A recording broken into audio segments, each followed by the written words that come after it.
जय हिंद सभी साथियों को। और लास्ट लेक्चर में हमने जियोग्राफी जो कवर की थी तो उसमें से हमने देखा था काफ़ी सारा जो तो बेसिक परिचय जो भारत के बारे में था तो उसको हमने कवर कर लिया था। और ये सारी चीज़ें हमने कवर कर ली थी कि भारत किन किन देशों के साथ बाउंड्री बनाता है, लास्ट में हमने यही किया था। और भारत के कौन कौन से राज्य किस देश के साथ जो है तो सीमा साझा करते हैं और कितनी सीमा साझा करते हैं। ठीक है, तो लास्ट में हमने ये देखा था। अब हमें थोड़ा सा कुछ चीज़ें और देखनी है। जैसे मैंने बताया था कल के लेक्चर में कि जो भारतीय समय रेखा है 82.5 डिग्री, तो वो कहाँ से जाती है? वो 5 राज्यों से होकर के जाती है। भारत के कितने राज्यों से होकर के जाती है? 5 राज्यों से। यहाँ पे थोड़ा देख लेते हैं कौन कौन से राज्यों से होकर के जाती है। तो वो जाती है उत्तर प्रदेश, मध्य प्रदेश को टच करते हुए थोड़ा सा, उत्तर प्रदेश और मध्य प्रदेश को थोड़ी सी टच करते हुए, फिर यहाँ से छत्तीसगढ़, और फिर यहाँ पे आती है उड़ीसा, और उड़ीसा से फिर आंध्र प्रदेश में। ठीक है, तो इस तरीके से ये 82.5 डिग्री भारतीय मानक समय रेखा है।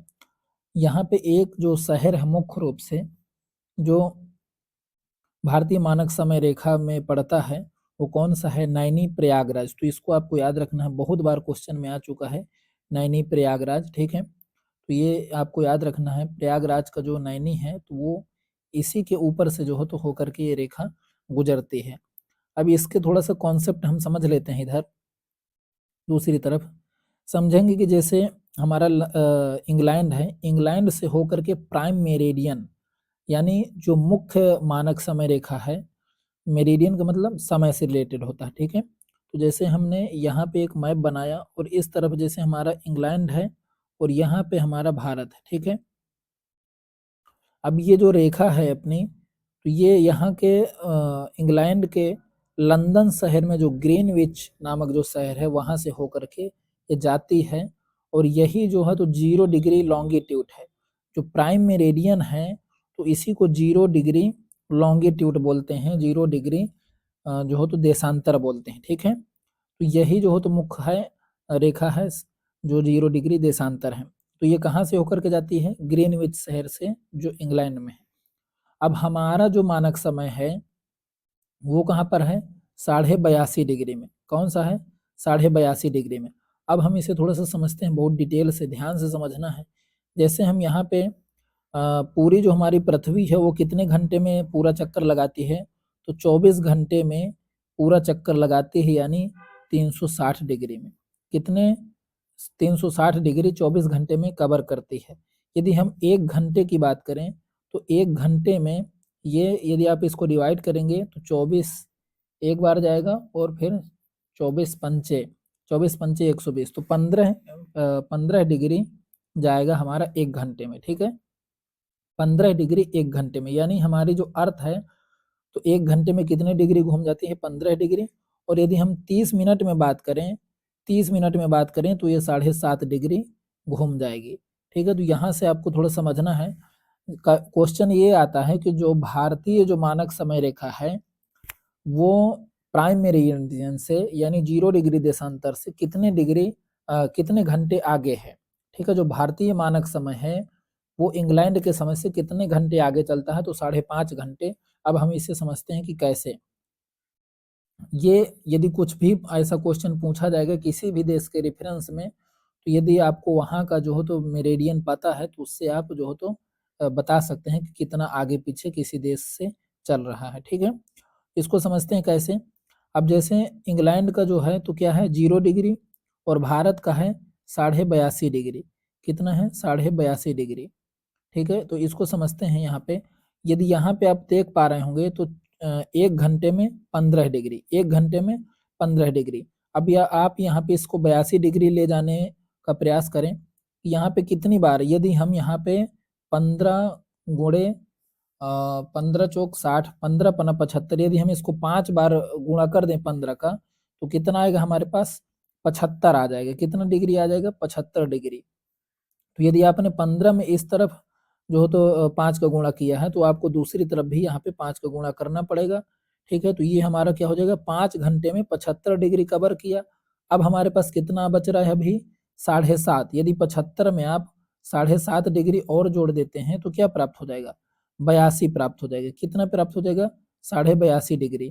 तो 7.5 जब और जोड़ेंगे आप तो ये कितना हो जाएगा? 82.5 डिग्री। तो यदि 7.5 डिग्री का कितने मिनट में कवर करती है? 30 मिनट में। तो इसमें आपको 30 मिनट और जोड़ देना है। तो इस तरीके से 5 घंटे और 30 मिनट में आप देख पा रहे होंगे कि हमारा 82.5 डिग्री बनता है। तो इसीलिए जो हमारा ग्रीनविच रेखा है, ग्रीनविच से निकलने वाली जो प्राइम मेरिडियन है, उससे हमारा जो देश का समय है कितने घंटे आगे चलता है? 5 घंटे 30 मिनट। ठीक है, तो इस तरीके से मुझे उम्मीद है कि ये आपको पूरा डिटेल से समझ में आया होगा। आप किसी भी देश का इसी तरीके से निकाल सकते हैं।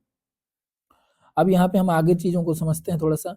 ये आपको याद रखना है कि जो भारत की जो मानक समय रेखा है वो कितने राज्यों से जाती है? 5 राज्यों से। और किस शहर से होकर के जाती है? तो नैनी प्रयागराज से होकर के जाती है।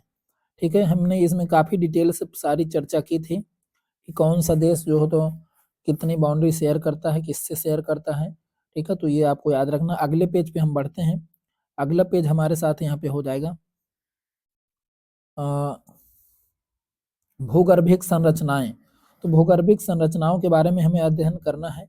इसमें से हम देखते हैं कि भारत के उत्तरी और तटीय मैदान भौगोलिक दृष्टि से सबसे नई संरचना है, जबकि पठारी भाग भौगोलिक दृष्टि से सबसे प्राचीन संरचना है। ठीक है, पठारी भाग सबसे क्या होंगे? प्राचीन होंगे।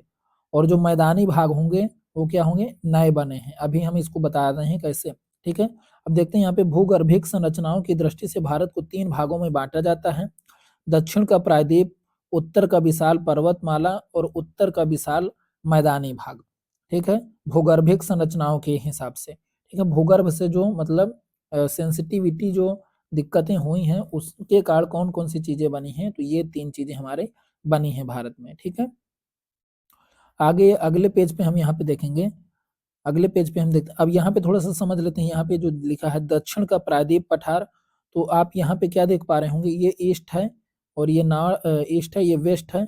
और ऊपर क्या हो जाएगा अपना? नॉर्थ हो जाएगा। और नीचे क्या हो जाएगा? साउथ हो जाएगा। ठीक है, तो ये दक्षिण भाग है, ये अपना क्या है? दक्षिण भाग है। ठीक है, तो ये दक्षिणी पठार हो गया, दक्षिण की पर्वतमाला। और इसके बाद इसको ये उत्तर की पर्वतमाला हो गई। माफ करिए, यहाँ पे ये उत्तर की पर्वतमाला हो गई पूरी हिमालय से। और यहाँ पे जो है तो ये क्या हो गया? अपना मैदान हो गया, उत्तर का मैदान हो गया। ठीक है, अब यहाँ पे ये जो पूरा है ये उच्च भूमि है। ठीक है, उठी हुई भूमि है। इसको हम प्रायद्वीप बोलते हैं। तो प्रायद्वीप किसे बोलते हैं? जो भूमि 3 ओर से पानी से घिरी होती है उसे प्रायद्वीप बोला जाता है। तो देख सकते हैं आप, ये इधर से पानी से घिरी है, इधर से भी और इधर से भी। तो इसको क्या बोलते हैं? दक्षिण का प्रायद्वीप बोला जाता है। ठीक है, तो इस तरीके से आपको ये चीजें याद रखना। अब अगले पेज की ओर बढ़ते हैं। अगले पेज में देखेंगे हम यहाँ पे यही यहाँ पे भी वही सारी चीजें दर्शाई गई हैं चट्टानों के हिसाब से। अब यहाँ पे और आगे बढ़ते हैं हम। यहाँ पे देखते हैं आर्कियन युग की चट्टानें। यहाँ पे एक पॉइंट छूट रहा है, आर्कियन क्रम की चट्टानें। ठीक है, अब हम चट्टानें पढ़ेंगे, इसमें बहुत डिटेल से नहीं जाना है। ठीक है, क्योंकि वनडे कॉम्पिटेटिव एग्जाम में इसमें बहुत ज्यादा डिटेल से नहीं पूछता है। आर्कियन क्रम की चट्टानों के बारे में हम अध्ययन करेंगे। अब ये जो हो तो यहाँ पे लिखा हुआ है, आर्कियन क्रम की जो चट्टानें होती हैं वो सबसे क्या होती हैं? सबसे प्राचीन होती हैं। क्या होती हैं? सबसे प्राचीन। ये आर्कियन युग की जो चट्टानें हैं यहाँ पे देखेंगे, ये अत्यधिक प्राचीन प्राथमिक चट्टानें हैं, यानी सबसे पहले की। बुंदेलखंड जो उत्तर प्रदेश में है, बुंदेलखंड नीस एवं बेल्लारी नीस इसमें से सबसे प्राचीन है। बंगाल नीस एवं नीलगिरी नीस इन चट्टानों के उदाहरण हैं। तो बुंदेलखंड में भी नीस चट्टानें पाई जाती हैं। बुंदेलखंड उत्तर प्रदेश और मध्य प्रदेश का जो हो तो एरिया आता है। ठीक है, आगे बात करते हैं यहाँ पे धारवाड़ क्रम की चट्टानें। तो ये आर्कियन क्रम की प्राथमिक चट्टानों के अपर्दन एवं निक्षेपण से बनी परतदार चट्टानें हैं। तो ये अपर्दन एवं निक्षेपण से जो हो तो मतलब इनके टूटने फूटने से जो चट्टानें बनी हैं, और फिर जो जैसे टूट फूट करके और फिर बहाव के साथ फिर जब आती हैं, फिर जब करोड़ों सालों में जब जुड़ती हैं, उनको क्या बोलते हैं? जो हो तो क्या बोलते हैं उनको? परतदार चट्टानें बोलते हैं। और जो आर्कियन क्रम की चट्टानें हैं वो कौन सी हैं? धारवाड़ क्रम की। ठीक है, तो धारवाड़ क्रम की चट्टानें किस युग की हैं? आर्कियन युग की हैं। ठीक है, तो ये चीज आपको याद रखना है। कर्नाटक के धारवाड़ एवं बेल्लारी से मिली अरावली श्रेणी अरावली जो पर्वत है, बालाघाट, रीवा, छोटा नागपुर पठार आदि, ये सभी कौन सी चट्टानें हैं? धारवाड़ क्रम की चट्टानें हैं। आगे बात करते हैं तो भारत के सर्वाधिक खनिज भंडार इसी क्रम के चट्टानों में मिलते हैं। इस लौह अयस्क, तांबा एवं स्वर्ण इन चट्टानों में पाए जाने वाले महत्वपूर्ण खनिज हैं। अभी इसमें थोड़ा समझेंगे यहाँ पे कुड़प्पा और इसमें जो तो धारवाड़ में अंतर क्या है। तो पहले कुड़प्पा को भी पढ़ते हैं। इनका निर्माण धारवाड़ क्रम की चट्टानों के अपर्दन एवं निक्षेपण से हुआ। जब धारवाड़ क्रम की चट्टानों का फिर से अपर्दन एवं निक्षेपण होता है, अपर्दन का मतलब होता है टूटना फूटना, ठीक है, और निक्षेपण का मतलब होता है जमा होना, इकट्ठा होना, ठीक है। इसमें से अब बोला कि इनमें से जीवाश्म नहीं मिलते हैं। मुख्य रूप से आंध्र प्रदेश के कुड़प्पा जिले में ये मिलती हैं, इसलिए इनका नाम कुड़प्पा पड़ा है, ठीक है। अब इसमें से जीवाश्म नहीं मिलते हैं। जीवाश्म का मतलब क्या है? जैसे पेट्रोलियम वगैरह, ये सब क्या है? जीवाश्म है। और यहाँ पे आप देखेंगे तो यहाँ पे बोला जा रहा है कि खनिज भंडार इन क्रम की चट्टानों में मिलते हैं। तो ये खनिज, खनिज मतलब लौह अयस्क, ये सब है मिलते हैं। ये जो है तो ये जीवाश्म नहीं है। ये जो लौह अयस्क, तांबा, स्वर्ण, ये सब क्या जीवाश्म नहीं है, ये क्या है? खनिज है, ठीक है। तो इस तरीके से आपको थोड़ा सा डिफरेंस ध्यान देना है इसमें। अब आगे देखते हैं विंध्यन क्रम की चट्टानों में। कुड़प्पा क्रम की चट्टानों के बाद ये चट्टानें निर्मित हुई। इनका विस्तार राजस्थान के चित्तौड़गढ़ से बिहार के सासाराम क्षेत्र तक है, ठीक है। विंध्यन क्रम की परतदार चट्टानों में बलुआ पत्थर मिलता है। इन चट्टानों का एक बड़ा भाग दक्कन ट्रैप से ढका हुआ है। दक्कन ट्रैप यानी जिसे हमने अभी बताया था कि प्रायद्वीप भारत, ठीक है, तो उसे दक्कन बोला जाता है। आगे बात करते हैं यहाँ पे गोंडवाना क्रम की चट्टानों में। ये बोला ऊपरी कार्बोनिफेरस युग से लेकर जुरैसिक युग तक इन चट्टानों का निर्माण हुआ। ये चट्टानें कोयले के विशेष महत्वपूर्ण हैं। इनमें कोयला पाया जाता है। भारत का 98% कोयला गोंडवाना क्रम की चट्टानों में मिलता है। तो वेरी इंपॉर्टेंट पॉइंट है, इसको आपको याद रखना है। क्वेश्चन आ सकता है कि भारत में सबसे ज्यादा कोयला किस क्रम की चट्टानों में मिलता है? तो गोंडवाना क्रम की चट्टानों में मिलता है। अगला पॉइंट है, ये परतदार चट्टानें हैं एवं इनमें मछलियों एवं रेंगने वाले जीवों के अवशेष मिलते हैं, ठीक है। आगे बात करते हैं यहाँ पे दामोदर महानदी, गोदावरी एवं उसकी सहायक नदियां, इन चट्टानों का सर्वोत्तम रूप इनमें मिलता है। आगे बात करते हैं, जब कोयले का निर्माण हुआ कैसे? जैसे मतलब कोई भी भूगर्भिक घटना होती है तो जब जंगल जो हो तो नीचे दब गए, फिर उनमें से अत्यधिक ताप और दाब पड़ा, तो जो लकड़ी है वो किस में बदल गई? कोयले में। और जो जीव जंतु, यदि समुद्र में कोई ऐसी हलचल हुई है और वो दब गए, या जहाँ पे इस समय समुद्र नहीं है, पहले समुद्र रहा होगा, तो वहां के जब जीव जंतु जब दब गए, तो उनमें जब अत्यधिक ताप और दाब पड़ा, तो वो कहाँ किस में बदल गए? पेट्रोलियम में बदल गए। तो इस चीज को आपको याद रखना है। आगे देखते हैं यहाँ पे दक्कन ट्रैप के बारे में लिखा हुआ है। तो अगले पेज में बढ़ेंगे, यहाँ पे देखते हैं दक्कन ट्रैप के बारे में।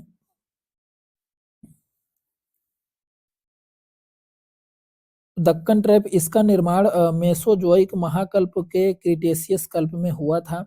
इस समय विदर्भ क्षेत्र में ज्वालामुखी दरारी उद्गार उद्भेदन से लावा का बृहद उद्गार हुआ एवं लगभग 5 लाख वर्ग किलोमीटर का क्षेत्र इससे आच्छादित हो गया।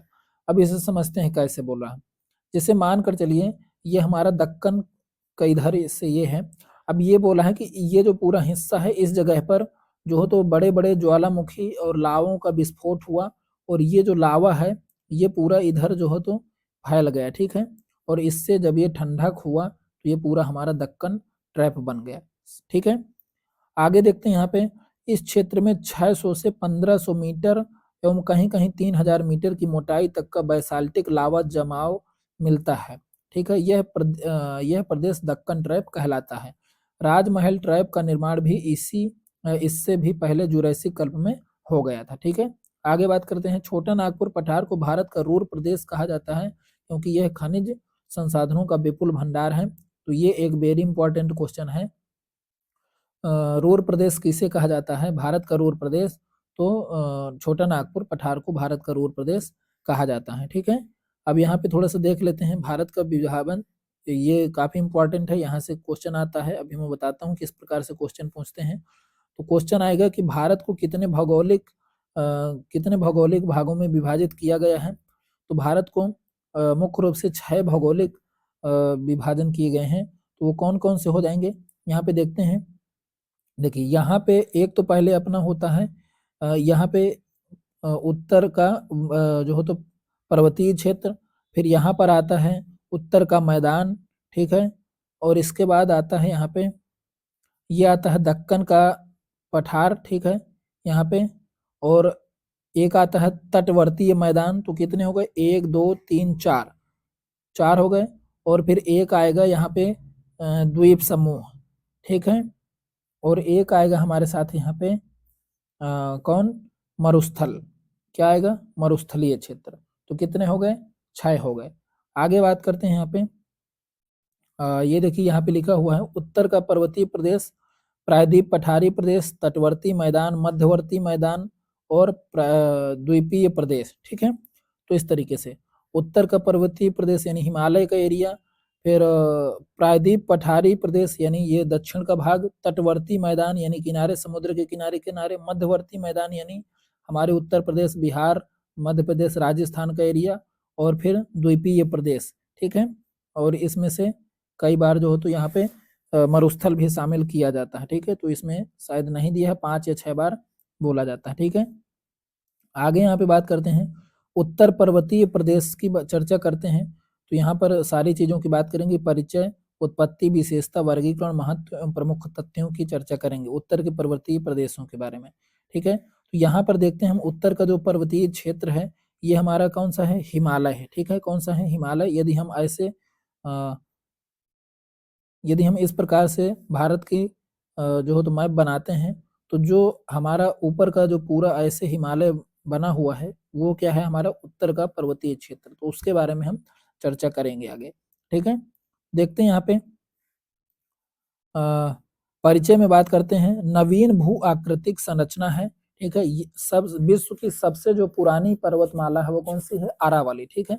और ये जो अभी हिमालय है ये क्या है, अभी नया नया है, ठीक है।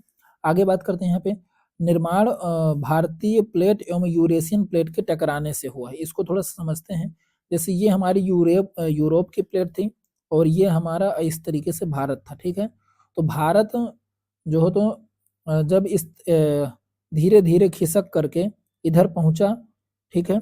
और यहाँ पे जब टक्कर हुई तो इसके टक्कर से ये जो यहाँ की जमीन थी वो क्या हो गई, ऊपर उठ गई, और उस कारण से हिमालय पर्वत का निर्माण हुआ, ठीक है।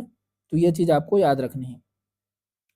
आगे बात करते हैं, ये जो हिमालय है तो भारत और एशिया का महान विभाजक है, जलवायु विभाजक है। मैंने बताया भी था कि यदि हिमालय नहीं होता तो साइबेरियन एरिया से आने वाली ठंडी हवाएं जो तो भारत में काफी ज्यादा मौसम को प्रभावित करती, ठीक है। भारत का मौसम कुछ अलग होता। अगला है सांस्कृतिक विभाजक है एवं जल विभाजक है, ठीक है। जल विभाजक कैसे हैं, बहुत सारी नदियां जो है तो हिमालय में होने के कारण जो है तो बहुत सारी नदियां चाइना की तरफ यानी तिब्बत की तरफ चली जाती हैं और बहुत सारी नदियां भारत की तरफ आती हैं, ठीक है। सांस्कृतिक विभाजन भी है, आप देखेंगे कि भारत का कल्चर और उधर तिब्बत चाइना का कल्चर बहुत अलग है, ठीक है। आगे बात करते हैं, चापाकार एवं धनुषाकार आकृति है, तो इसको आपको विशेष ध्यान देना है। जो हिमालय की जो आकृति है वो किस प्रकार से है, इस प्रकार से है, ठीक है। इस प्रकार से हिमालय की आकृति है, और हिमालय आगे जाकर के समुद्र में कुछ दूर के लिए छिप जाता है, और फिर इसके बाद जब निकलता है तो वही अंडमान निकोबार के रूप में उसको जाना जाता है, ठीक है। तो अंडमान निकोबार भी हिमालय का ही एक हिस्सा है। आगे आगे पॉइंट है, नवीन वलित पर्वत श्रृंखला है। तो पूछेगा कि हिमालय किस प्रकार की श्रृंखला है, हिमालय किस प्रकार का पर्वत है, तो नवीन वलित पर्वत श्रृंखला है। कि किस प्रकार की आकृति इससे बना हुआ है, तो धनुषाकार आकृति से बना हुआ है। तो ये आपको चीजें याद रखनी है। विश्व की सर्वोच्च पर्वत श्रृंखला है, यानी सबसे ऊंची पर्वत श्रृंखला है, ठीक है। आगे बात करते हैं यहाँ पे, उत्पत्ति कैसे हुई, तो उत्पत्ति अंतिम क्रिटेशियस काल से टर्सरी काल तक दीर्घकालीन विवर्तनिक क्रियाओं के परिसमूह, विवर्तनिक मतलब प्लेट टेक्टोनिक, यानी जो यूरेशियन प्लेट और इंडियन प्लेट है उनके टकराने से हुआ है, ठीक है। विश्व में 7 जो हो तो बड़ी बड़ी प्लेटें हैं जो हमारे कॉन्टिनेंट के रूप में जानी जाती हैं, ठीक है। वो एक क्या है, प्लेटें हैं जो हमारी स्टेथोस्फीयर पे तैरती रहती हैं, ठीक है। आगे बात करते हैं यहाँ पे, टर्सरी पर्वत तथा अल्पाइन पर्वत भी कहते हैं इसको, ठीक है। क्योंकि हिमालय की उत्पत्ति के समय ही यूरोप में अल्पास पर्वत की उत्पत्ति हुई थी, तो इसे अल्पाइन पर्वत भी कहा जाता है, ठीक है। और टर्सरी युग में इसका उत्पत्ति हुई, इसलिए टर्सियरी पर्वत भी कहा जाता है। आगे बात करते हैं, उत्पत्ति टेथिस सागर में मलबों के निक्षेप एवं अवसादीकरण के साथ प्रारंभ हुआ। अभी आगे समझते हैं इसको। अत्यधिक अल्पाइन भू संचलन के फलस्वरूप एवं अंतिम क्रिटेशियस काल में लगभग 13.5 करोड़ वर्ष पूर्व हिमालय में उत्थान प्रारंभ तथा टर्सरी काल में अपने वर्तमान स्वरूप में आया। अब इधर थोड़ा समझते हैं। जैसे ये हमारा यूरोप कॉन्टिनेंट था और इधर से हमारा इंडिया धीरे धीरे धीरे धीरे क्या हो रहा था, बढ़ रहा था इसकी तरफ, ठीक है, खिसक रहा था, क्योंकि ये प्लेटों के रूप में है और ये धीरे धीरे तैरते हैं, ठीक है। तो यहाँ पर क्या था, इस जगह पे पहले टेथिस सागर था, एक सागर था, ठीक है। लेकिन जब धीरे धीरे ये हमारा इंडिया इधर बढ़ा और जब यूरोप से टकराया तो ये टेथिस सागर की जगह में क्या हो गया, हिमालय पर्वत का निर्माण हो गया, ठीक है, इस तरीके से। आगे बात करते हैं इसमें हिमालय के निर्माण। हिमालय के निर्माण की बात करें तो कोबर का भूसन्नति सिद्धांत और प्लेट विवर्तनिक सिद्धांत, ठीक है, ये दो हो तो निर्माण के जो वो हैं, इसमें से जो हो तो दी जाती हैं थ्योरी कि किस प्रकार से हिमालय का निर्माण हुआ। आगे बात करते हैं मुख्य कारक टेथिस के अवसाद। अवसाद का मतलब कचरा, ठीक है। तो टेथिस सागर में जो अवसाद पड़ा था वो धीरे धीरे क्या हुआ, उठ गया ऊपर। अब इसमें से क्या क्या निर्माण हुआ, ट्रांस हिमालय, बृहद हिमालय, ये जिसको महान हिमालय भी बोलते हैं, फिर लघु हिमालय, शिवालिक हिमालय, 4 श्रेणियां बनी इसमें से मुख्य रूप से। तो जो ट्रांस हिमालय है तो ये हमारा जैसे ट्रांस हिमालय है, ठीक है, और फिर एक बृहद हिमालय है इस तरीके से, फिर इससे छोटा और फिर इससे छोटा। तो जो ट्रांस हिमालय है ये हमारा कहाँ पर है, तिब्बत में पाया जाता है, चाइना की तरफ। कहाँ पे पाया जाता है, तिब्बत में।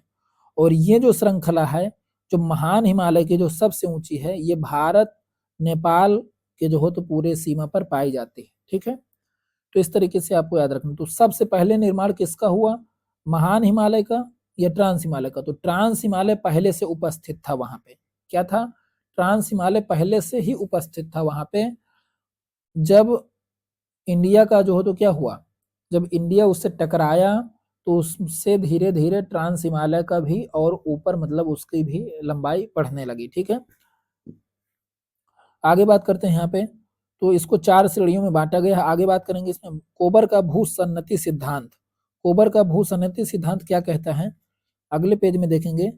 तो ये कोबर का जो भूसन्नति सिद्धांत है ये कहता है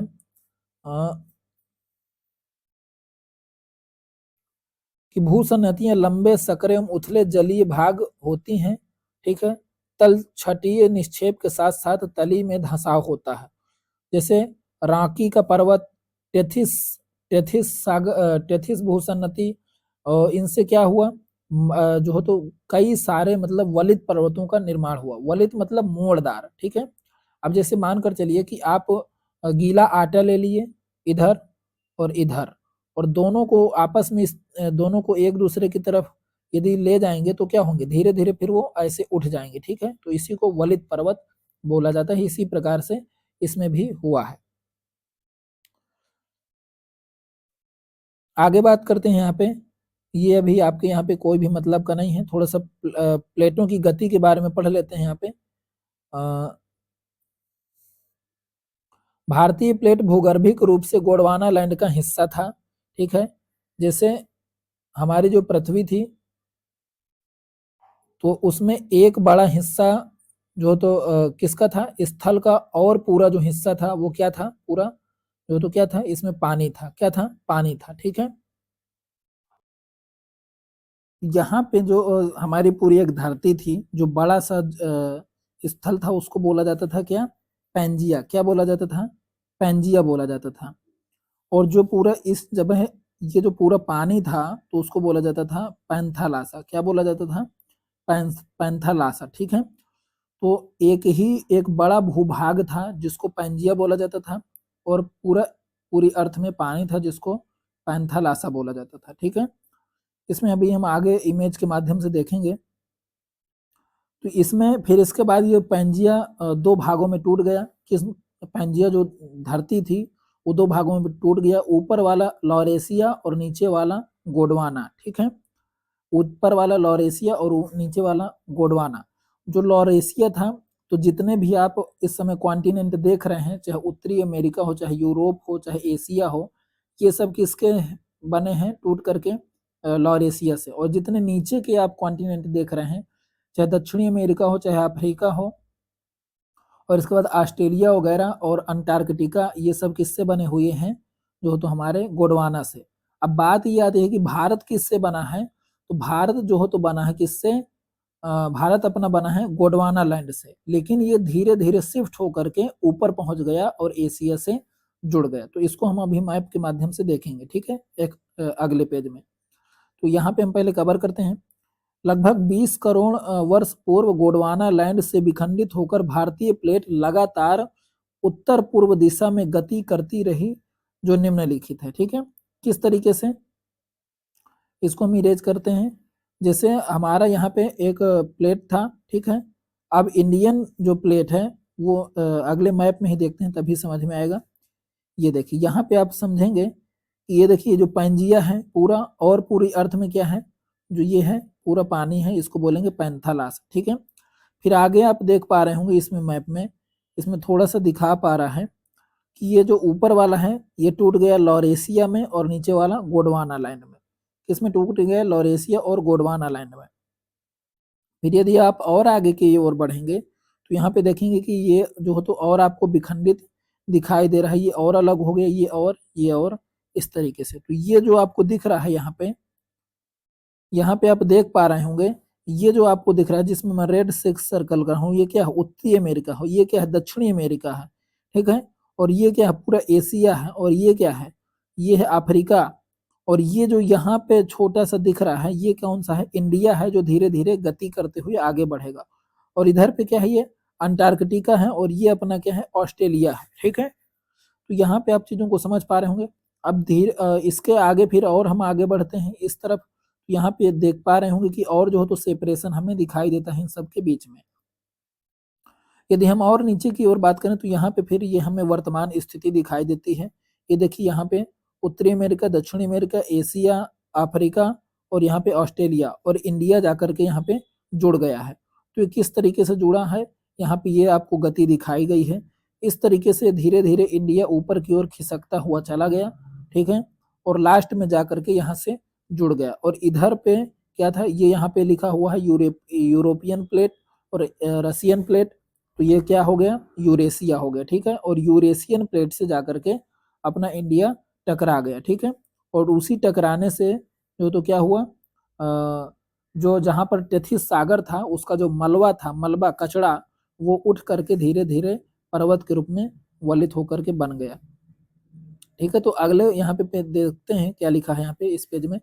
प्लेट टेक्टोनिक सिद्धांत के अनुसार कार्बोनीफेरस काल में भारतीय प्लेट की स्थिति अफ्रीका, अंटार्कटिका, ऑस्ट्रेलिया और दक्षिण अमेरिकी प्लेट के साथ थी, यानी इनके साथ में था। लगभग 12 करोड़ वर्ष पूर्व भारतीय प्लेट ने विषुवत रेखा को पार किया। इसी समय भारतीय प्लेट हॉट स्पॉट के ऊपर से गुजर रही थी, जिससे अनेक शांत ज्वालामुखी उद्भेद हुए एवं परिणाम स्वरूप दक्कन का पठार बना। लगभग 8.5 करोड़ वर्ष पूर्व भारतीय प्लेट यूरेशियन प्लेट के करीब आई, परंतु मध्य भाग में अवसादों से परिपूर्ण टेथिस सागर आया, ठीक है। अब इसको थोड़ा समझते हैं, ये वाला पॉइंट क्या कह रहा है कि विषुवत रेखीय रेखा से गुजरता है। ये देखते हैं यहाँ पे कैसे। मैंने आपको पिछले लेक्चर में बताया था कि ये हमारी जैसे पूरी अर्थ है, और उसमें से हम देखते हैं कि ये हमारी क्या है? इक्वेटर है, बीच वाली लाइन, और ये कर्क रेखा, और नीचे वाली मकर रेखा। तो मैंने बताया था कि जो सूरज की जो रोशनी है तो सबसे ज्यादा कर्क रेखा से मकर रेखा के बीच में जो हो तो सीधी किरणें चमकती हैं। तो यहाँ पे सबसे ज्यादा किसमें पड़ेंगी? भूमध्य रेखा के पास जो हो तो सबसे ज्यादा गर्मी होगी, यानी यहीं पे सबसे ज्यादा क्या होगी? सूरज की रोशनी चमकती है। तो यही बता रहा है कि जब हमारा इंडिया गोंडवाना लैंड का हिस्सा था वो इस तरफ नीचे था, और धीरे धीरे खिसक करके जब वो ऊपर पहुंचा इस तरफ, क्योंकि आज कर्क रेखा भारत के बीचों बीच से जाती है, तो यानी वो खिसक करके ऊपर गया होगा। तो एक समय ऐसा हुआ होगा जब वो इक्वेटर को यानी विषुवत रेखा को क्रॉस किया होगा। उसी समय की बात बोल रहा है कि उस समय भारत में अत्यधिक गर्मी का जो हो तो एहसास हुआ होगा, मतलब 1-2 दिन का समय नहीं था, वो कई करोड़ों साल का जो तो समय था, जिस समय इस समय ये गतिविधि हो रही थी, और उस समय भारत क्या था, हॉट स्पॉट जोन में था। ठीक है, तो इस चीज को समझाया जा रहा है। अब हम अगले पेज पे बढ़ते हैं। इस पेज में हमने मैप देख लिया, और अगले पेज में हम देखेंगे, यहाँ पे देखते हैं विशेषता क्या है। यहाँ पे बात करें तो क्षेत्रफल 5.3 लाख वर्ग किलोमीटर, सिंधु से ब्रह्मपुत्र तक। किसकी विशेषता बताई जा रही है, उत्तर के पर्वतीय क्षेत्रों की विशेषता बताई जा रही है। ठीक है, कि इसका एरिया कितना है, 5.3 लाख वर्ग किलोमीटर। ठीक है, अब यहाँ पे समझते हैं, जैसे ये हमारा हिमालय है इस तरीके से। ठीक है, तो हम देखते हैं कि हिमालय में हमारा इधर से सिंधु नदी निकलती है और इस तरफ से ब्रह्मपुत्र नदी निकलती है। ठीक है, तो इसके बीच का जो एरिया है पूरा हिमालय का, उसका बताया जा रहा है। ठीक है, इस तरीके से आगे बढ़ते हैं। यहाँ पे चौड़ाई, अब और आगे यदि हम बात करें यहाँ पे, तो हिमालय की यानी उत्तर के पर्वतीय क्षेत्र की विशेषताओं के बारे में, तो यहाँ पे हम देखते हैं कि जो इसका एरिया है तो 5.3 लाख वर्ग किलोमीटर के आसपास है, सिंधु से ब्रह्मपुत्र नदी के बीच में। अब जैसे यहाँ पे हम देखें तो ये हमारा इस प्रकार से हिमालय है, हमने पीछे भी देखा था कि धनुषाकार इसकी आकृति है। तो इस जगह से हमारी सिंधु नदी जाती है और यहाँ से हमारी ब्रह्मपुत्र नदी होकर के आती है। ठीक है, तो इसके और इसके बीच का जो एरिया है पूरा 5.3 लाख वर्ग किलोमीटर का है। ठीक है, ये सारे फैक्ट बहुत ज्यादा याद नहीं करने हैं, बस पूरा इसलिए डिटेल से पढ़ाया जाता है ताकि समझ बढ़नी चाहिए पूरी। ठीक है, आगे बात करें तो चौड़ाई की बात करें तो 500 से 200 किलोमीटर जो तो इसके चौड़ाई मिलती है हमें। औसत ऊंचाई की बात करें तो 6000 मीटर है, इसको आप याद रखेंगे, क्वेश्चन पूछ लेता है कि हिमालय की औसत ऊंचाई कितनी है, तो 6000 मीटर। आगे बात करें तो चट्टाने इसमें से कौन सी हैं, अवसादी चट्टाने। ठीक है, आगे बात करें यहाँ पे तो देश कौन कौन से देश में जो तो फैला हुआ है, तो भारत में, पाकिस्तान, चीन, नेपाल और भूटान में फैला हुआ है। आगे बात करते हैं यहाँ पे तो भारतीय राज्य हिमाचल प्रदेश, उत्तराखंड, सिक्किम, अरुणाचल प्रदेश, मणिपुर, मिजोरम, त्रिपुरा, मेघालय, असम एवं पश्चिम बंगाल में, और इसके अलावा जो यूनियन टेरिटरी है, केंद्र शासित प्रदेश, तो जम्मू कश्मीर और लद्दाख में ये मिलता है हमें। ठीक है, अब यहाँ पे हम मैप से देख पा रहे होंगे। ठीक है, यहाँ पे आप देख पाएंगे ये हमारा जो हो तो क्या है, हिमालय है। ठीक है, ये पूरा हमारा हिमालय रेंज है। अब इसमें इस तरफ की जो रेंज है, ये जो मैं नीले कलर से कर रहा हूँ, ये क्या है, ट्रांस हिमालय है। कौन सा हिमालय है, ये ट्रांस हिमालय है, एकदम से पीछे तरफ। फिर इसके बाद जो हम रेड से करेंगे, ये क्या है, अपना महान हिमालय यानी बृहद हिमालय की रेंज है। ठीक है, फिर इसके नीचे अपना क्या आएगा, मध्य हिमालय आएगा। ठीक है, लघु हिमालय, और इसके बाद लास्ट में क्या आएगा, सबसे लास्ट में शिवालिक हिमालय अपना आता है। ठीक है, तो इस तरीके से आपको चीजें याद रखनी है। आगे यदि हम बात करें तो नेक्स्ट पेज पे चलते हैं, और नेक्स्ट पेज में हम देख पा रहे होंगे कि यहाँ पे कि हिमालय के असंघीय मोड़, सिंटेक्सियल बैंड, सिंटेक्सियल बैंड यानी वही जो मैंने बताया कि इसका जो हो तो आकार किस तरीके से है, धनुषाकार, तो उसी को बोला जा रहा है। ठीक है, हिमालय के पश्चिम एवं पूर्वी छोरों पर अचानक तीव्र परिवर्तन आ जाता है, इस तरह के मोड़ को अक्षसंघ मोड़ या सिंटेक्सियल बैंड कहा जाता है। तो ठीक है, इसको आपको याद रखना है। आगे बात करें, इसका निर्माण दो टकराती हुई प्लेटों के किनारों के निकट हुआ है। अगले पॉइंट पे यदि हम यहाँ पे बात करें तो अगला पॉइंट हमारा हो जाएगा यहाँ पे उत्तर पश्चिमी अक्ष संघीय मोड़ नंगा पर्वत के निकट है, जहां सिंधु महाखंड या गार्ज स्थित है। इसकी तुलना हेयर पिन से की जाती है। अभी आगे इसको समझते हैं। अगला पॉइंट लिखा है, हिमालय के उत्तर पूर्वी छोर पर दिहांग गार्ज यानी अरुणाचल प्रदेश में मिलता है। इसे भी हेयर पिन मोड़ कहा जाता है, जहां हिमालय पर्वत अचानक तीव्र मोड़ बनाते हुए पूर्व दिशा में मुड़ जाता है। इसी स्थान पर ब्रह्मपुत्र नदी गार्ज बनाते हुए हिमालय को पार करती है। ठीक है, अगला पॉइंट यहाँ पे लिखा है, यहाँ पे थोड़ा समझ लेते हैं इसके पहले जो दोनों पॉइंट अभी हमने पढ़े। तो यहाँ पे हम देखेंगे कि जो हमारा ये हिमालय का रेंज है, ठीक है, यदि हम यहाँ पे इस तरीके से हिमालय बनाते हैं, ठीक है, इस तरीके से, तो यहाँ पे आप देख पाएंगे कि जो हिमालय हमारा, तो यहाँ पर क्या देखने को मिलता है कि यहाँ से सिंधु नदी निकलती है।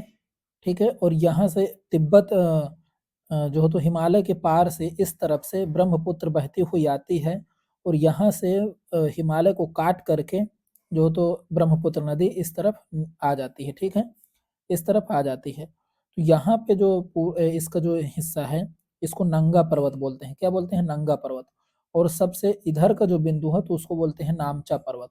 नंगा पर्वत से लेकर के नामचा पर्वत के बीच में इसकी रेंज जो है तो फैली हुई है, ठीक है। और इसके बाद क्या होता है कि हिमालय जो हो तो पूर्व की ओर मुड़ जाता है इस तरीके से मुड़ते हुए, और इसके बाद धीरे धीरे अपने पूर्वी जो पूर्वोत्तर प्रदेश हैं तो उनसे होते हुए कहाँ जाता है? म्यांमार की सीमा से लगा हुआ, और धीरे धीरे समुद्र में नीचे चला जाता है, ठीक है। और फिर इसके बाद अंडमान निकोबार के रूप में फिर से ऊपर उभर करके आता है, ठीक है। तो इस तरीके से हिमालय रेंज बनी हुई है। अब अगले पॉइंट पे देखते हैं। अगला पॉइंट लिखा हमारे सामने यहाँ पे, जब हिमालय का उत्तर से दक्षिण की ओर अध्ययन किया जाता है तो बीच में एक सचर जोन तथा 3 भ्रंश मौजूद हैं।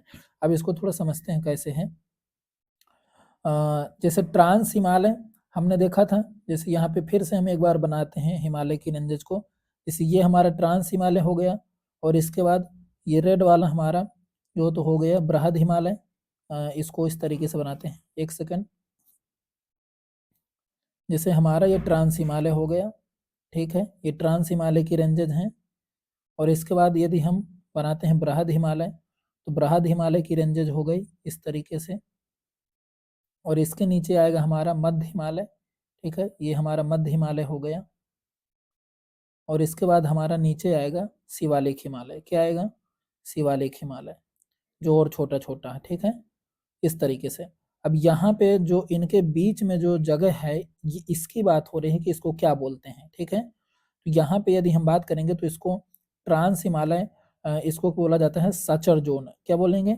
Suture zone. ट्रांस हिमालय और बृहद हिमालय के बीच के जो जोन है उसको बोलते हैं सचर जोन, ठीक है। इसका पूरा नाम क्या है? Indus Tsangpo suture zone. क्या नाम है? इंडस सांगपो सचर जोन, ठीक है। तो इसको आपको याद रखना है, इंडस सांगपो सचर जोन। फिर इसके बाद यहाँ पे यदि हम बात करें तो बृहद हिमालय और लघु हिमालय के बीच में कौन सी जो जोन है उसको क्या बोलते हैं? तो यहाँ पे देख पाएंगे आप कि इसको बोलते हैं मेन सेंट्रल थ्रस्ट। क्या बोलते हैं? Main central thrust. तो बृहद हिमालय और लघु हिमालय के बीच का जो हिस्सा है उसको क्या बोलते हैं? Main central thrust. Very important है, बहुत बार यहाँ से क्वेश्चन आते हैं। अगला है फिर यदि हम बृहद हिमालय और शिवालिक हिमालय के बीच की बात करें तो उसको बोलते हैं मेन बाउंड्री थ्रस्ट। क्या बोलते हैं? मेन बाउंड्री थ्रस्ट, ठीक है। और इसके बाद यदि हम उत्तरी मैदान यहाँ पे यदि आप देख पाएंगे तो इसको क्या बोलेंगे? Main boundary thrust. इसको मेन सेंट्रल थ्रस्ट। फिर यहाँ पे आ जाएगा आपका मैदानी क्षेत्र, ठीक है। तो मैदानी क्षेत्र और ये शिवालिक के बीच का जो ये है तो इसको क्या बोलेंगे? यहाँ पे Himalayan Himalayan frontal fault. Himalayan frontal fault. तो इसको कैसे याद करेंगे? देखिए, जैसे यहाँ से आप इस तरफ से हिमालय की ओर चढ़ने की कोशिश करेंगे तो ये पहले मैदान है, ठीक है, ये मैदान है। तो यहाँ पे क्या मिलेगा? Main frontal fault. तो फ्रंट में है ना ये, तो यहाँ से ये याद रख लेना है। क्या याद रखना है? मेन फ्रंटल फॉल्ट, ठीक है। फिर इसके बाद आएगा मेन बाउंड्री थ्रस्ट। तो फ्रंट के बाद क्या आएगा? बाउंड्री आएगा। यहाँ पे क्या आएगा? बाउंड्री आएगा। क्या आएगा? बाउंड्री आएगा। फिर क्या आएगा? Main central. सेंट्रल मतलब बीच का। ये क्या है? सेंट्रल। तो ये बीचों बीच का है, तो इसलिए क्योंकि हिमालय की जो रेंज है तो मुख्य रूप से 3 रेंज मानी जाती है, ठीक है। कौन कौन सी? बृहद हिमालय की, लघु हिमालय की, शिवालिक हिमालय की। ट्रांस हिमालय पहले का बना हुआ है, ये मुख्य रूप से हिमालय का पार्ट नहीं है। तो हमारा जो सबसे आगे का हो गया तो ये क्या हो गया? फ्रंटल फॉल्ट हो गया, ऐसे याद रखना है। फिर ये क्या हो गया? बाउंड्री हो गई। और यहाँ पे क्या हो गया? सेंट्रल थ्रस्ट, ठीक है। ये बाउंड्री थ्रस्ट, ये सेंट्रल थ्रस्ट, और इधर पे ये क्या हो गया? Suture zone. तो इस तरीके से आपको याद रखना है। तो यहाँ पे आप देख पा रहे होंगे Indus Tsangpo suture zone, main central thrust, main boundary thrust और हिमालयन फ्रंटल फॉल्ट। तो इसको आपको याद रखना, वेरी इंपॉर्टेंट है, ठीक है। अगले पेज पे चलते हैं, और अगला पेज हमारे साथ यहाँ पे यदि हम यहाँ पे देखेंगे तो ये इसी को मैप के रूप में दर्शाया गया है। जैसे हम बात करते हैं तो ये तिब्बत का पठार है इस तरफ से, ठीक है। और यहाँ पे आप देख पाएंगे कि जैसे तिब्बत का पठार है, यानी जो हो तो ये यहीं पे हमारा क्या है? यहीं पे जो हो तो ट्रांस हिमालय है, ये ट्रांस हिमालय है, ठीक है। और ये हमारा क्या है? ये बृहद हिमालय है, ये जो ऊंचा सा दिख रहा है, तो इसके और इसके बीच का जो है तो ये क्या है, Indus Tsangpo suture zone, Indus Tsangpo suture zone, ठीक है। फिर इसके बाद ये बृहद हिमालय, और इसके बाद ये जो हो तो लघु हिमालय के बीच का क्या हो जाएगा, मेन सेंट्रल थ्रस्ट, सेंट्रल मतलब बीच का, ठीक है। फिर ये लघु हिमालय और शिवालिक हिमालय के बीच का क्या हो जाएगा, मेन बाउंड्री थ्रस्ट, और फिर शिवालिक हिमालय और ये अपने जो मैदान है उनके बीच का क्या हो जाएगा, frontal fault, Himalayan frontal fault, ठीक है। तो इसको आपको याद रखना। अब इसको आगे थोड़ा सा और समझ लेते हैं। जैसे हम ये मैदान क्रॉस करके आएंगे, उत्तर प्रदेश, बिहार, ये सब ये यहाँ का एरिया दिखाया जा रहा है। इसके बाद जब मैदान क्रॉस करके फिर से जब हम मध्य प्रदेश की ओर बढ़ना चालू करेंगे तो ये हमें उच्च भूमि मिलने लगती है, ठीक है। तो मध्य प्रदेश की तरफ जैसे जैसे बढ़ेंगे उत्तर प्रदेश से खिसक करके, तो ये फिर हमें विंध्यन उच्च भूमि मिलती है, यानी विंध्यन श्रेणी, विंध्यन पर्वत हमको दिखाई देते हैं। तो ये वही चीज यहाँ पे दिखाई गई है, ठीक है। तो बहुत ही अच्छे से इसको समझना है आपको। आगे देखते हैं यहाँ पे सिंटेक्सियल बैंड के बारे में मैंने बता दिया था पीछे। सिंटेक्सियल बैंड क्या है, जैसे यहाँ से आप हिमालय की बात करेंगे तो यहाँ पे आप देख पाएंगे कि हमारा जो हिमालय है यहाँ से चालू होकर के और इस तरीके से यहाँ जाता हुआ, एक सेकंड, इस तरीके से यहाँ से जाता है और ये नेपाल के बीचों बीच से होता हुआ इस तरीके से यहाँ पे ऐसे चला जाता है, ठीक है। तो ये किस आकार का बन गया, धनुषाकार का बन गया, ठीक है। तो यहाँ पे जब मैंने बताया था तुंगनंगा पर्वत, और इस तरफ हम देखते हैं तो नामचा बरवा, ठीक है। और यहाँ पे जब हम और आगे नीचे जब जाते हैं तो ये हमारे पूर्वोत्तर भारत से होते हुए म्यांमार से बाउंड्री साझा करता हुआ जो हो तो अंडमान निकोबार के रूप में नीचे निकल जाता है, ठीक है। तो इस तरीके से आपको सारी चीजें याद रखना है। अगले मैप में हम देखते हैं, तो अगले मैप में आप पाएंगे, यहाँ पे देखते हैं जैसे हमने इसका विभाजन किया, ट्रांस हिमालय, महान हिमालय, लघु हिमालय, शिवालिक हिमालय, ठीक है। तो ये चीज आपको याद रखना है। अब आगे यदि हम बात करें यहाँ पे, तो अगले पॉइंट में हमें देखने को मिलेगा कि फिर से एक बार यहाँ पे आप समझें, ये पुराना मैप है, मैंने यहाँ पे बता दिया है आपको, ठीक है। लेकिन यहाँ पे जैसे हम देखते हैं कि ये हमारा क्या है, मैदानी क्षेत्र है, ठीक है। और ये हमारा क्या है, शिवालिक, ये हमारा क्या है, लघु हिमालय, ये इसके ऊपर हमारा बृहद हिमालय, और इसके आगे तरफ ट्रांस हिमालय, ठीक है। और फिर ये जो आपको रेंजेस दिख रही हैं ये क्या है, विंध्यन क्षेत्र है, यानी विंध्यन उच्च भूमि है, ठीक है। फिर और जब आप इधर आएंगे तो ये आपको दक्कन का पठार पूरा मिलेगा, ठीक है, इस तरीके से। आगे बात करते हैं हम, तो अगले पेज पे चलते हैं, और अगला पेज है हमारे सामने यहाँ पे। तो यहाँ पे भी जो हो तो वही रेंजेस दिखाए गए हैं। अब हम यहाँ पे ट्रांस हिमालय के बारे में थोड़ा पढ़ते हैं। ट्रांस हिमालय के बारे में यहाँ पे जो हो तो आपको शायद ब्लर दिखाई दे रहा होगा, लेकिन यहाँ पे ट्रांस हिमालय के बारे में हमें देखना है। देख पाएंगे हम यहाँ पे कि जो ट्रांस हिमालय है, इस तरीके से ये ट्रांस हिमालय नेपाल के उधर पीछे तरफ से निकलता हुआ जाता है, ठीक है। और बीचों बीच से बृहद हिमालय निकलता है, और नेपाल के साइड से जो तो ट्रांस हिमालय, ठीक है, पीछे तरफ से। और ये जो हमारे काराकोरम, लद्दाख और जास्कर, ये जो हो तो किसकी श्रेणियां हैं, ट्रांस हिमालय की। यहाँ पे लिखा हुआ है लद्दाख, जास्कर और ऊपर काराकोरम, ऊपर काराकोरम, काराकोरम, लद्दाख, जास्कर, और इस तरफ यहाँ पर आपको कैलाश पर्वत देखने को मिलेगा, ठीक है, तिब्बत में। तो ये चारों श्रेणियां किसकी हैं, ट्रांस हिमालय की हैं। ये कई बार यहाँ पर क्वेश्चन आते हैं, काराकोरम, लद्दाख, जास्कर, ठीक है। काराकोरम, लद्दाख, जास्कर जो तो किसकी श्रेणियां हैं, ट्रांस हिमालय की हैं। अब यहाँ पे यदि हम देखेंगे तो काराकोरम, लद्दाख और जास्कर के बीच से सिंधु नदी हमारी गुजरती है। किसके, लद्दाख और जास्कर के बीच से हमारी सिंधु नदी गुजरती है। तो ये आपको याद रखना है, ठीक है। जैसे यहाँ पर ये काराकोरम रेंज है, फिर ये लद्दाख है, फिर ये जास्कर है, और यहाँ पे हमारा कैलाश है, ठीक है।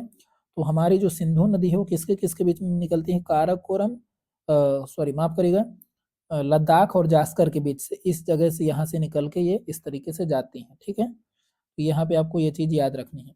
और आगे यदि हम मैप में बढ़ें तो यहाँ पे लिखा हुआ काराकोरम हिमालय, हिमालय की उत्तरवर्ती पर्वतीय श्रेणी है।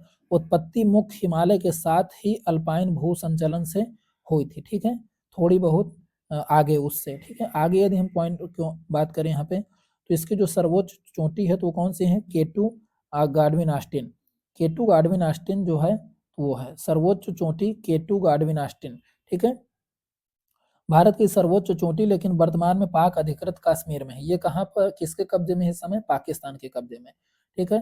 अब ये जो हो तो याद रखना है इसको, बहुत इंपॉर्टेंट पॉइंट है कि ये जो केटू गार्डविन ऑस्टिन है, ये यदि पूछेगा कि मुख्य हिमालय की सबसे ऊंची चोटी कौन सी है भारत में, तो उससे केटू गार्डविन ऑस्टिन नहीं बताना है, क्योंकि ये मुख्य हिमालय की नहीं है, किसकी है, ट्रांस हिमालय की चोटी है। ठीक है, किसकी है, ट्रांस हिमालय की चोटी है। तो ये आपको याद रखना है। आगे बात करते हैं यहाँ पे अगला पॉइंट है, प्रमुख चोटियां इसकी कौन कौन सी हैं। तो मासेरब्रुम, ग्रासेरबुर्म, हार्मोन्स, सासिर और एलिंग जो तो इसकी मुख्य चोटियां हैं। ठीक है, काराकोरम क्षेत्र में सियाचिन एवं सासा यानी हिमनद हैं। काराकोरम श्रेणी में कौन कौन से हिमनद हैं, तो सियाचिन और सासा यानी। क्वेश्चन आ सकता है कि काराकोरम श्रेणी में कौन से जो तो हिमनद हैं, या तो ऐसे पूछ लेगा कि सियाचिन हिमनद किस श्रेणी में आता है। ठीक है, सियाचिन भारत एवं पाकिस्तान के बीच विवादास्पद बिंदु है। ठीक है, स्वेन हेडन के अनुसार काराक्रम श्रेणी को उच्च एशिया की रीढ़ कहा गया है। तो रेडिया की माफ करेगा, एशिया की रीढ़ कहा गया है। तो क्वेश्चन आएगा कि एशिया की रीढ़ किसे कहा गया है, तो काराकोरम श्रेणी को। ठीक है, वेरी इंपॉर्टेंट पॉइंट है। अगला बात करते हैं, ये सब किसकी रेंजेज हैं, ट्रांस हिमालय की। काराकोरम, लद्दाख और जास्कर और कैलाश। ठीक है, तीनों उसकी श्रेणियां हैं, हम अलग अलग पढ़ रहे हैं इसको। ठीक है, तो लद्दाख में बात करते हैं, ट्रांस हिमालय में स्थित है। बृहद हिमालय के उत्तर व काराकोरम हिमालय के दक्षिण में है। काराकोरम हमने ऊपर पढ़ा, तो उससे दक्षिण में है, और बृहद हिमालय के उत्तर में। ठीक है, औसत ऊंचाई इसकी कितनी है, 6000 मीटर। सर्वोच्च चोटी कौन सी है, गुरला मांधता। तो याद रखना है आपको, लद्दाख की सबसे ऊंची चोटी कौन सी है, गुरला मांधता, ये आपको याद रखना है। अगला क्वेश्चन है, इसमें पॉइंट है, अवसादी शैलों से निर्मित है। ठीक है, अगला पॉइंट है यहाँ पे, लद्दाख हिमालय के उत्तर में लद्दाख पठार सिंधु नदी प्रवाहित होती है। तो उत्तर में लद्दाख, हिमालय के उत्तर में लद्दाख का पठार है, और जिससे सिंधु नदी प्रवाहित होती है। ठीक है, अगला पॉइंट क्या है, शीत कटिबंध जल वायविक दशाओं के कारण वनस्पति पूर्णतः अभाव है। यहाँ पे वनस्पति का अभाव पाया जाता है। तो आपको दो चीजें यहाँ पर मुख्य रूप से याद रखनी है कि सिंधु नदी की लोकेशन क्या है, लद्दाख से देखने पर, और इसका सर्वोच्च चोटी कौन सा है, तो गुरला माथा है। ठीक है, आगे बात करें यहाँ पे, तो अगला पॉइंट है जास्कर श्रेणी। जास्कर श्रेणी की बात करें तो लद्दाख श्रेणी के दक्षिण में है, पहले काराकोरम, फिर लद्दाख, फिर जास्कर। ठीक है, फिर मुख्यतः भारत और चीन की सीमावर्ती क्षेत्र में जो है तो मिलती हैं ये श्रेणी। ठीक है, जास्कर व लद्दाख श्रेणी के मध्य सिंधु नदी प्रवाहित होती है। अभी मैंने पहले भी बताया था कि ये हो गया काराकोरम आपका, फिर ये हो गया लद्दाख, और ये हो गया जास्कर। तो इनके बीच में सिंधु नदी इस तरीके से प्रवाहित होती हुई पाकिस्तान में प्रवेश कर जाती है। ठीक है, आगे बात करते हैं यहाँ पे कैलाश की। तो मूल नाम क्या है इसका, गंग रिमोचो है। तिब्बती में इसको बोलते हैं रिपोचे इसको बोला जाता है। तो ये याद रखना है आपको। और इसको अष्टपाद गण पर्वत रजतगिरी भी कहा जाता है। तो ये भी आपको याद रखना है। तिब्बत में स्थित है, इसके पश्चिम तथा दक्षिण में मानसरोवर तथा राकस ताल झील स्थित है। ठीक है, कई महत्वपूर्ण नदियां निकलती हैं कैलाश पर्वत, कैलाश हिमालय के आसपास से, ब्रह्मपुत्र, सिंधु, सतलज। ठीक है, तो ये चीज आपको याद रखनी है, वेरी इंपॉर्टेंट है ये सब। आगे बात करते हैं, तो हिमालय का पर्वत श्रृंखला अथवा समय के आधार पर वर्गीकरण।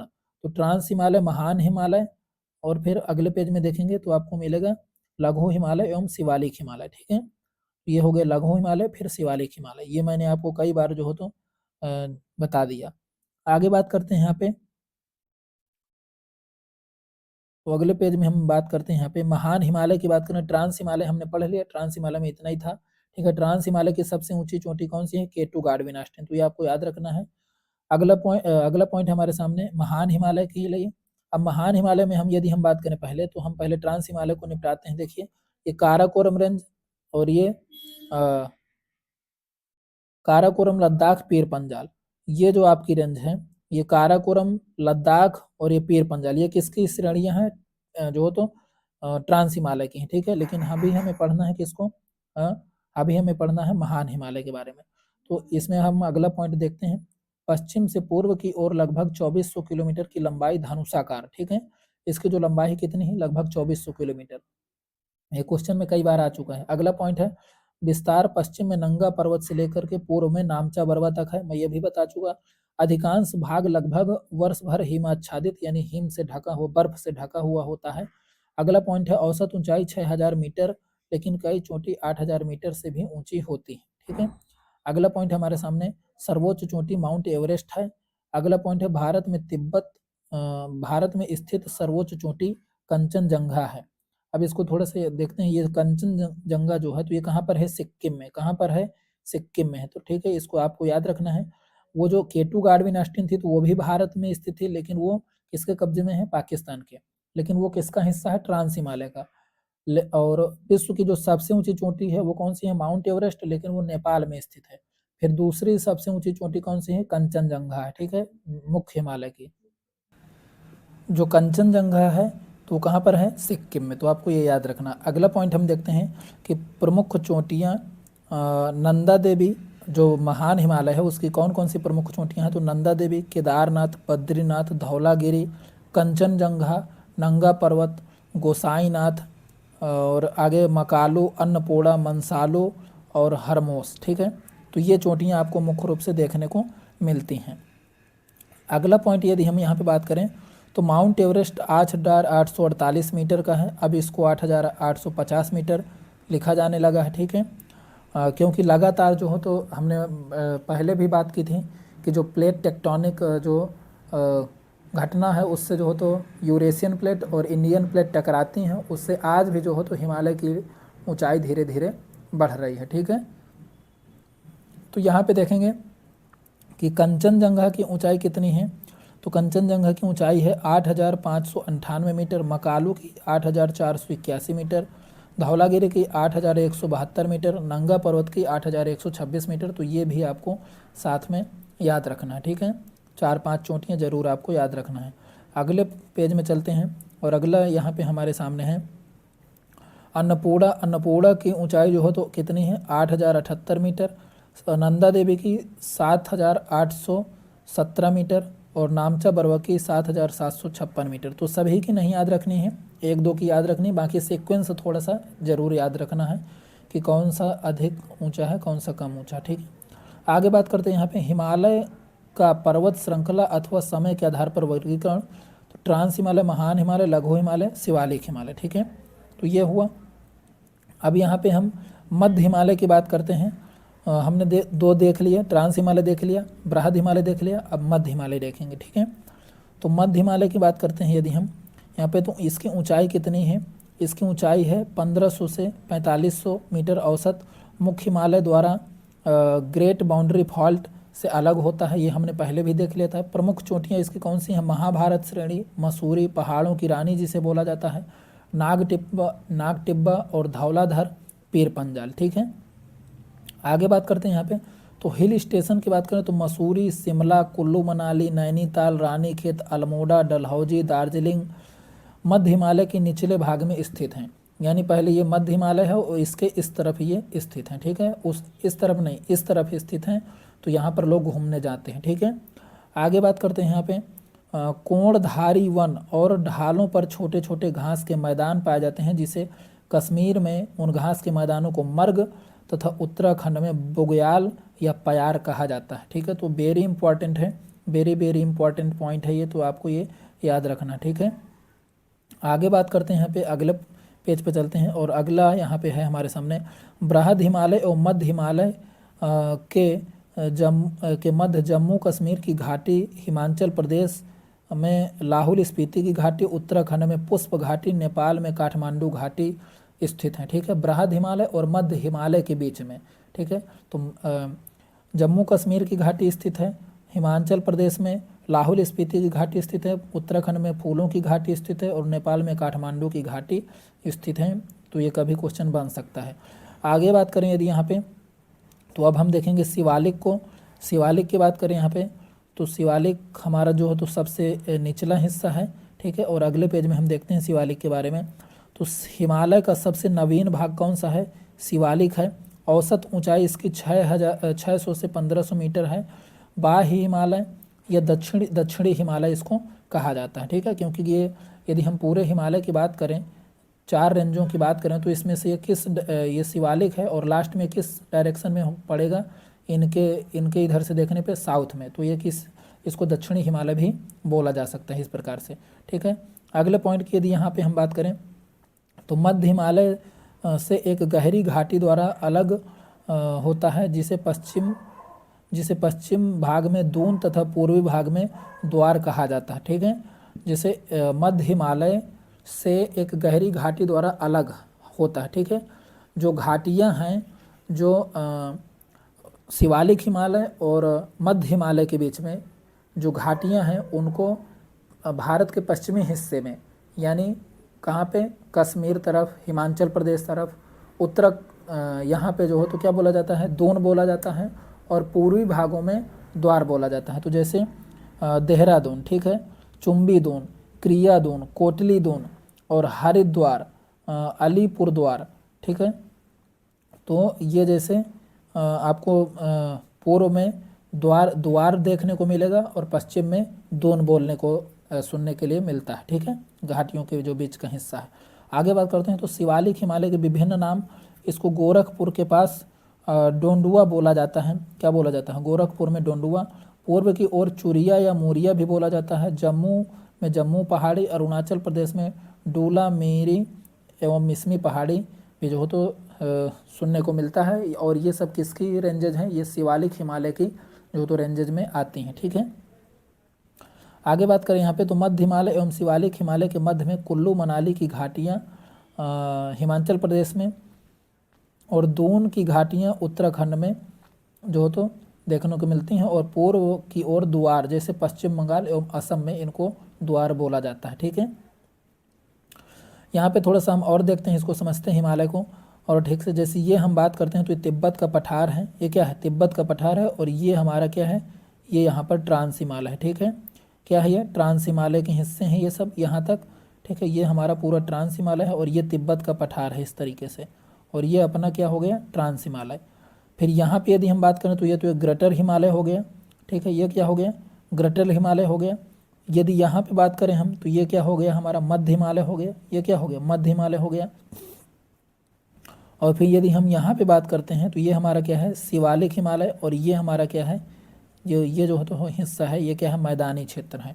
ठीक है, तो इस तरीके से आपको याद रखना है। इसमें से जो तो दिया गया है मैप से आप थोड़ा बहुत समझ सकते हैं। ठीक है, आगे बात करते हैं यहाँ पे तो अगले पेज पे हम यदि हम बढ़ेंगे तो अगला पेज हमारे सामने है यहाँ पे सिडनी गिराल्ड बराड हिमालय को जो हो तो किस हिसाब से बांटा है उसने, नदियों के हिसाब से उन्होंने विभाजित किया है। किसके आधार पर, नदियों के हिसाब से। तो पंजाब हिमालय या कश्मीर हिमालय, कुमायूं हिमालय, नेपाल हिमालय, असम हिमालय। अब हम इसे थोड़ा समझते हैं। जैसे हम यहाँ पे बात करेंगे तो जैसे हम यहाँ पे सिंधु और सतलज के बीच में, ये हमारी सिंधु हो गई और सतलज हो गई, इसके बीच का जो हिस्सा है हिमालय का, ठीक है, तो उसको क्या बोलते हैं, पंजाब हिमालय या तो कश्मीर हिमालय बोलते हैं। ठीक है, और फिर एक नदी यहाँ पे आपको देखने को मिलेगी, तो ये सतलज हो गई और ये काली हो गई। तो यहाँ पर जो हमें हिमालय मिलता है वो कौन सा हिमालय मिलता है हमें, जो तो कुमायूं हिमालय मिलता है। कौन सा हिमालय, कुमायूं हिमालय। इसके बाद जो यहाँ पे मैंने बताया ये काली नदी, और फिर यहाँ पे आपको देखने को मिलेगी तिस्ता नदी। तो तिस्ता नदी और काली नदी के बीच के हिमालय को नेपाल हिमालय, और तिस्ता नदी और यहाँ पर आपको ब्रह्मपुत्र या दिहांग नदी देखने को मिलेगी, तो इसके बीच के हिस्से को असम हिमालय बोला जाता है। ठीक है, तो यहाँ पे हम देखते हैं तो इस तरीके से यहाँ पर जो है तो विभाजन किया गया है। अब थोड़ा समझते हैं आगे हम यहाँ पे बात करेंगे। यदि हम काराकोरम, लद्दाख, जास्कर श्रेणियों की बात करें, हिमालय का प्रादेशिक विभाजन, हिमालय का प्रादेशिक विभाजन किया गया है यहाँ पे।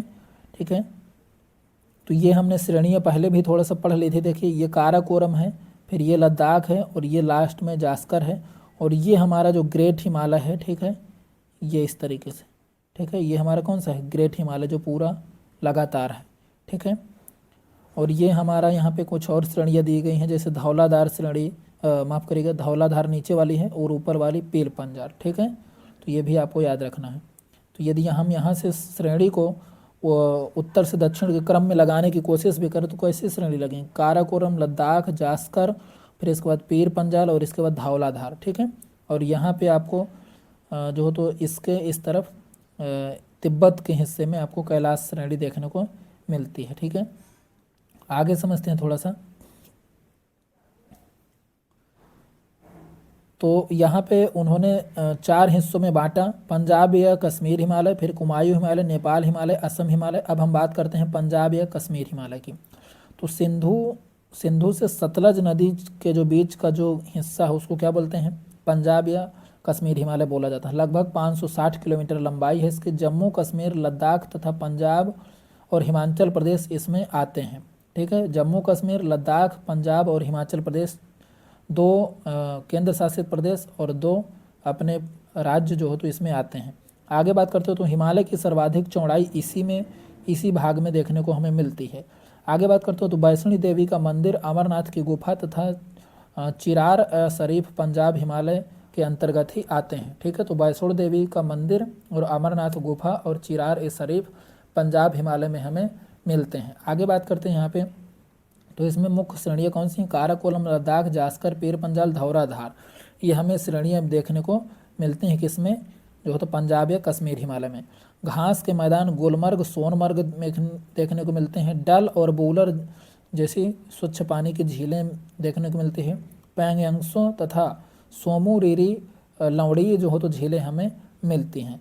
कश्मीर हिमालय करेवा के लिए प्रसिद्ध है, जहाँ पर केसर की खेती होती है। कश्मीरी भाषा में करेवा को वुद्र बोला जाता है। करेवा क्या है, एक मिट्टी है। ठीक है, तो उससे जो हो तो केसर की खेती जो हो तो बहुत अच्छी होती है। तो वहाँ पर पूछेगा कि करेवा में सबसे अच्छी यह तो केसर के लिए सबसे उपयोगी भूमि कौन सी है, तो करेवा भूमि। ठीक है, आगे बात करें यदि हमें कुमायूं हिमालय की, तो कुमायूं हिमालय में देखेंगे हम सतलज और काली के बीच के जो हिस्सा है उसको कुमायूं हिमालय बोलते हैं। 320 किलोमीटर लंबा है। मुख्य विस्तार उत्तराखंड व हिमाचल प्रदेश में देखने को मिलता है। ठीक है, आगे बात करें यहाँ पे, तो अगला हमारा यहाँ पे पॉइंट है, पश्चिमी भाग को गढ़वाल तथा पूर्वी भाग को कुमायूं हिमालय बोला जाता है। ठीक है, जो कुमायूं हिमालय है तो उसके पश्चिमी हिस्से को गढ़वाल हिमालय तथा पूर्वी भाग को कुमायूं हिमालय बोला जाता है। तो ये भी आपको याद रखना है। अगला पॉइंट है हमारे साथ यहाँ पे कि पंच प्रयाग, जैसे देव प्रयाग, रुद्र प्रयाग, कर्ण प्रयाग, विष्णु प्रयाग, नंद प्रयाग, ये सभी हमारे कुमायूं हिमालय में ही देखने को मिलते हैं। ठीक है, कहाँ पर देखने को मिलते हैं, कुमायूं हिमालय में ही देखने को मिलते हैं। तो ये वेरी वेरी इंपॉर्टेंट पॉइंट है। ठीक है, प्रमुख चोटियाँ नंदा देवी, कामेत, त्रिशूल, बद्रीनाथ, केदारनाथ तथा बंदरपूंछ हमें यहाँ पर देखने को मिलते हैं। माना तथा नीति जैसे दर्रे यह तिब्बत को जोड़ते हैं, ये जो हो तो हमें मिलते हैं। ठीक है, कहाँ पर है ये सब, उत्तराखंड में। आगे बात करते हैं, झीलें नैनीताल, भूमिताल, 7 ताल हमें देखने को मिलती हैं। कहाँ पर, कुमायूं हिमालय में। हिमाचल प्रदेश में सिपकिला और बड़ा लाचा तथा रोहतांग दर्रे हमें देखने को मिलते हैं। उत्तराखंड में माना, नीति और लीपू दर्रा हमें देखने को मिलते हैं। ठीक है, सिडनी गिराले के अनुसार यदि हम आगे बात करें तो नेपाल हिमालय की चर्चा करें तो नेपाल हिमालय काली और तिस्ता नदी के बीच का जो हिस्सा है वो जो हो तो नेपाल हिमालय के अंतर्गत आता है। इसकी लंबाई 800 किलोमीटर है। ठीक है, ध्यान दीजिएगा, चौड़ाई जो तो सबसे ज़्यादा किसकी है, तो पंजाब या कश्मीर हिमालय की। ठीक है, लेकिन लंबाई जो है यदि नदियों के अनुसार बांटें तो सबसे अधिक किस हिमालय की हो जाएगी, नेपाल हिमालय की। ठीक है, आगे बात करें तो अन्य नाम, सिक्किम में सिक्किम हिमालय इसको बोला जाता है। पश्चिम बंगाल में दार्जिलिंग हिमालय बोला जाता है तथा भूटान में भूटान हिमालय इसको बोला जाता है। नेपाल हिमालय में हिमालय की प्रमुख चोटियाँ का पश्चिम से पूर्व की ओर क्रम, यदि पश्चिम से पूर्व की ओर हम देखें तो धौलागिरी, अन्नपूर्णा, एवरेस्ट, मकालो और कंचनजंगा हमें श्रेणी देखने को मिलती है। ठीक है, आगे बात करें हम तो कोणधारी वन, देवदार और स्प्रूस, फर और चीड़ के जो हो तो हमें वृक्ष देखने को मिलते हैं वहाँ पे। आगे बात करें यदि हम यहाँ पे तो गंगा की सहायक नदी घाघरा, गंडक, कोसी नदियों का उद्गम भी नेपाल हिमालय से होता है। तो घाघरा, गंडक, कोसी, घाघरा, गंडक, कोसी, घाघरा, गंडक, कोसी का जो हो तो यहाँ से उद्गम होता है। आगे यदि यहाँ पे बात करें तो असम हिमालय की चर्चा करें तो असम हिमालय की यदि हम बात करते हैं तो तिस्ता से लेकर के दिहांग या तो ब्रह्मपुत्र नदी के बीच का जो हिस्सा है उसे असम हिमालय बोला जाता है और 720 किलोमीटर इसकी जो तो लंबाई है। मुख्य विस्तार असम, अरुणाचल प्रदेश और मिजोरम में हमको देखने को मिलता है। मुख्य इसका विस्तार कहाँ पे देखने को मिलता है, असम, अरुणाचल प्रदेश और मिजोरम में। जनजातियाँ यहाँ पे डाफला, अबोर, मिसमी, मोनपा जो हो तो देखने को मिलती हैं। कहाँ पर? असम में, हिमालय में। तो ध्यान देना है कौन कौन सी जनजातियाँ, टाफला, अबोर, मिसमी और मोनपा। ठीक है। समस्या क्या है? झूम कृषि और मृदा अपरदन। झूम कृषि यानी यहाँ पे जो जनजातियाँ हैं वो एक जगह कृषि करके वहाँ के पेड़ पौधों को काट कर जलाकर खेती करते हैं और कुछ दिन बाद वो ज़मीन छोड़कर चले जाते हैं, जिससे यहाँ पर क्या होता है? मृदा अपरदन होता है। यानी पानी जब होता है तो उससे क्या होता है? ज़मीन कट करके बहती है, इसे मृदा अपरदन कहते हैं। ठीक है। आगे बात करते हैं तो असम हिमालय को असम में रहने वाली अनेक जनजातियों के आधार पर कई उपभागों में बांटा गया है, जैसे आका पहाड़ियाँ, धनसिरी, दाफला पहाड़ियाँ, मिसमी पहाड़ियाँ, कोहिमा पहाड़ियाँ, उत्तरी कछार पहाड़ियाँ, मीजो पहाड़ियाँ, खासी पहाड़ियाँ, मिकरी पहाड़ियाँ। इस तरीके से इनको, जिनमें से आका, डाफला, मीरी और मिसमी जैसी जनजातियाँ निवास करती हैं। ठीक है। तो ये भी आपको याद रखना है। पूर्वोत्तर की पहाड़ियों की बात करें यहाँ पे, तो यहाँ पर जो हो तो यहाँ पे पूर्वोत्तर की पहाड़ियाँ दर्शाई गई हैं। ठीक है। मिकीर पहाड़ियाँ, नागा पहाड़ियाँ, जैसे यहाँ पर लिख रहा है गारो, खासी, जैंतिया। ठीक है। गारो, खासी, जैंतिया, ये यहाँ पर गारो हो गई, खासी हो गई, जैंतिया हो गई, मिकीर हो गई, और यहाँ पर नागा पहाड़ी हो गई नागालैंड में। मिजोरम में मिजो पहाड़ियाँ हो गई। ठीक है। इस तरीके से आपको यहाँ पे याद रखना है। ठीक है। अगले पेज की ओर बढ़े यहाँ पे, तो अगला पेज हमारे साथ यहाँ पे देखने को मिलता है। इसमें थोड़ा सा आपको दिखाई देगा ठीक से। तो देखते हैं यहाँ पे गारो पहाड़ियाँ, खासी पहाड़ियाँ, जैंतिया पहाड़ियाँ। ठीक है। और यहाँ पर मिकरी पहाड़ियाँ, यहाँ पर मीजो पहाड़ियाँ, यहाँ पे नागा पहाड़ियाँ, यहाँ पे पटकाई पहाड़ियाँ, यहाँ पे पटकाई पहाड़ियाँ, डाफला पहाड़ियाँ। ठीक है। आगे यदि यहाँ पे बात करें तो यहाँ पे मिसमी पहाड़ियाँ, मिसमी हिल्स, और यहाँ पे क्या है? बरेल रेंज। ठीक है। बरेल पहाड़ियाँ। ठीक है। तो इस तरीके से आपको यहाँ पे देखने को मिलता है। और यदि यहाँ पे बात करें तो टाइगर हिल पश्चिम बंगाल में, अरुणाचल प्रदेश में डूला, मीरी, अबोर, मिसमी। तो यहाँ से आप याद कर सकते हैं, यदि वहाँ पर थोड़ा सा ब्लर दिखाई दे रहा हो मैप में, तो अरुणाचल प्रदेश में कौन सी हैं? डूला, मीरी, अबोर और मिसमी। ठीक है। ये डूला यहाँ पर डूला नहीं, ये क्या है? डाफला है। क्या है यहाँ पे? डाफला है। तो ये डूला को क्या करेंगे आप? डाफला, डाफला। ठीक है।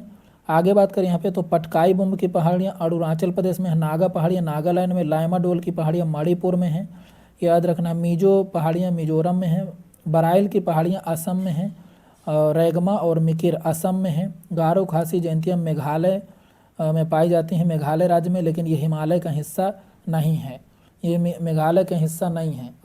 आगे हम इसमें चर्चा करेंगे तो किसका हिस्सा। ठीक है।